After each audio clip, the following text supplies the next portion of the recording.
75 શબ્દઝડપ. વેરાન રણ અને પીવાના પાણી માટે કિલોમીટરો સુધી રઝળપાટ. એમાં વળી વાવાઝોડા અને ભયાનક ભૂકંપ જેવી કુદરતી આફતો સામે અણનમ યોદ્ધા સમાન ઝઝૂમતી કચ્છની ખમીરવંતી પ્રજા આઝાદી પછીના દાયકાઓ સુધી પાણીની કાયમી અછતનો વિકલ્પ મેળવવા પેઢી દર પેઢીથી મીટ માંડીને બેઠી હતી. આ દાયકાઓ જૂની આશાને ગુજરાતના તત્કાલીન મુખ્યપ્રધાન અને વડાપ્રધાન શ્રી નરેન્દ્રભાઈ મોદીએ 700 કિલોમીટરથી નર્મદાના નીરને કચ્છની ધરા સુધી પહોંચતી કરી. નેવાના નીર મોભે ચડાવવાનું ભગીરથ કાર્ય સિદ્ધ કરી બતાવ્યું છે. ફકરો. કચ્છ શાખા નહેરથી કચ્છના કુલ 182 ગામોની 1,12,778 હેક્ટર જમીનને સિંચાઈનો લાભ મળનાર છે. આથી સિંચાઈ માટેનું પાણી મળતા અહીંના ખેડૂતો જે અત્યાર સુધી માત્ર ચોમાસાના વરસાદ આધારિત ખેતી કરતા હતા, તેઓ હવે નર્મદાના નીર આવી જતા 3 મોસમ લઈ શકશે.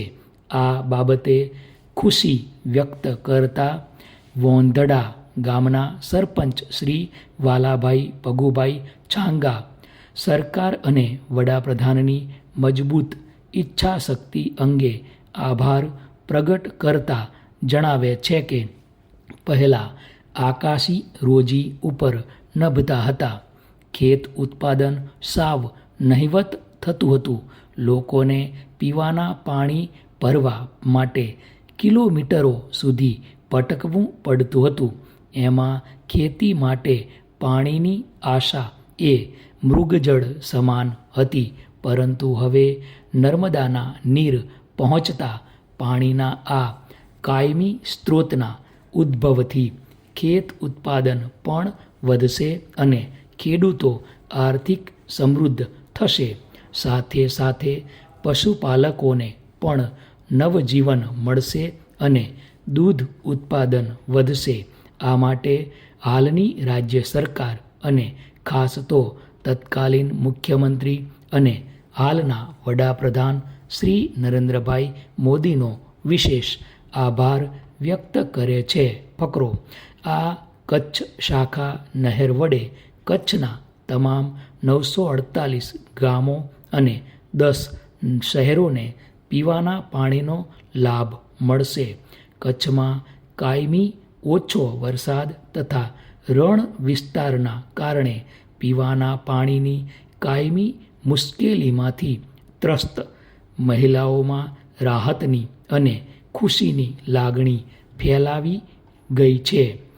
દાયકાઓથી અહીંની મહિલાઓ પીવાના પાણી માટે કિલોમીટરો સુધી દૂર જવું પડતું હતું.